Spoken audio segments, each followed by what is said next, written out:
Kami persembahkan program Santapan Rohani, terjemahan dari Renungan Our Daily Bread.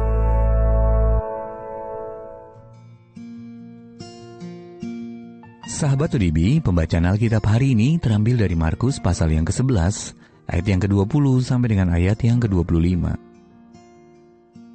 Markus pasal yang ke-11 ayat yang ke-20 sampai dengan ayat yang ke-25. Pohon ara yang sudah kering. Nasihat Yesus tentang doa. Pagi-pagi ketika Yesus dan murid-muridnya lewat, mereka melihat pohon ara tadi sudah kering sampai ke akar-akarnya. Maka teringatlah Petrus akan apa yang telah terjadi. Lalu ia berkata kepada Yesus, "Rabi, lihatlah pohon ara yang kau kutuk itu sudah kering." Yesus menjawab mereka, "Percayalah kepada Allah.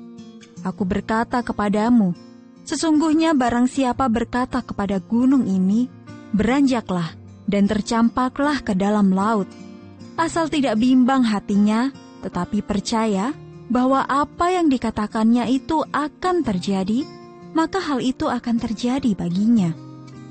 Karena itu aku berkata kepadamu, apa saja yang kamu minta dan doakan, percayalah bahwa kamu telah menerimanya, maka hal itu akan diberikan kepadamu.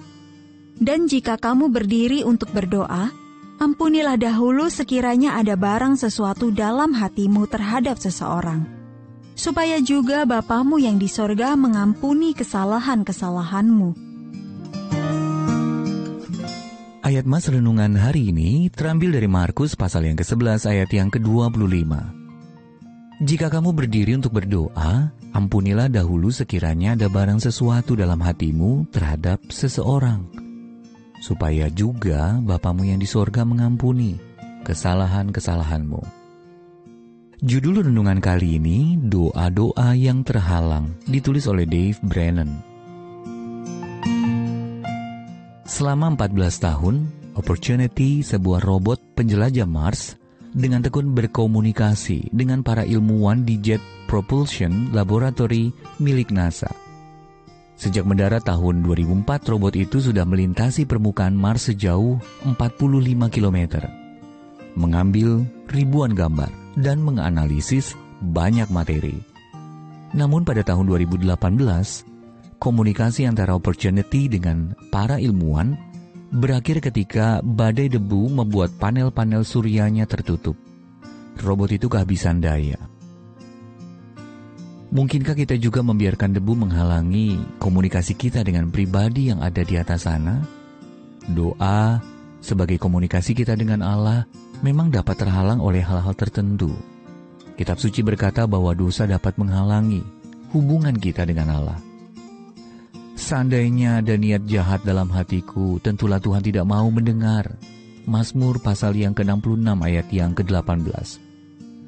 Yesus memerintahkan, jika kamu berdiri untuk berdoa, ampunilah dahulu sekiranya ada barang sesuatu dalam hatimu terhadap seseorang, supaya juga Bapamu yang di sorga mengampuni kesalahan-kesalahanmu. Markus pasal yang ke-11 ayat 25. Jadi komunikasi dengan Allah juga dapat terhalang oleh keraguan dan hubungan yang bermasalah dengan orang lain. Kita bisa bandingkan itu dengan Yakobus pasal yang pertama, ayat yang ke-5 sampai dengan ayat yang ke-7, juga dalam 1 Petrus pasal yang ke-3 ayat yang ke-7.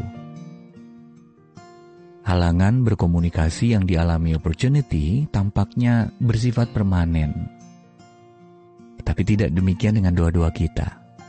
Melalui karya Roh Kudus, dengan penuh kasih Allah menarik kita kembali untuk bisa berkomunikasi dengannya.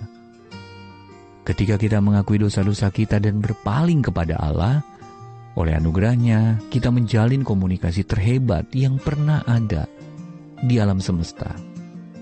Doa yang menghubungkan kita dengan Allah yang kudus. Sahabat ODB, mengapa pengakuan dosa yang kita lakukan dapat memperbaiki komunikasi kita dengan Allah?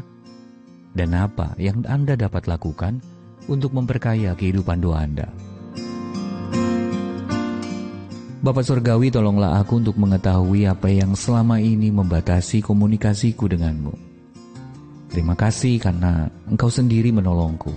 untuk tetap berhubungan denganmu.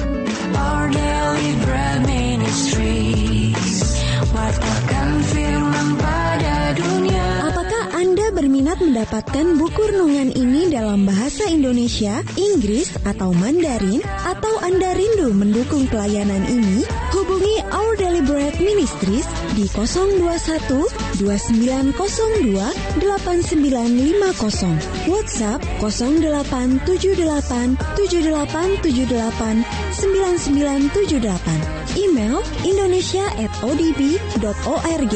Tuhan Yesus memberkati. Let God's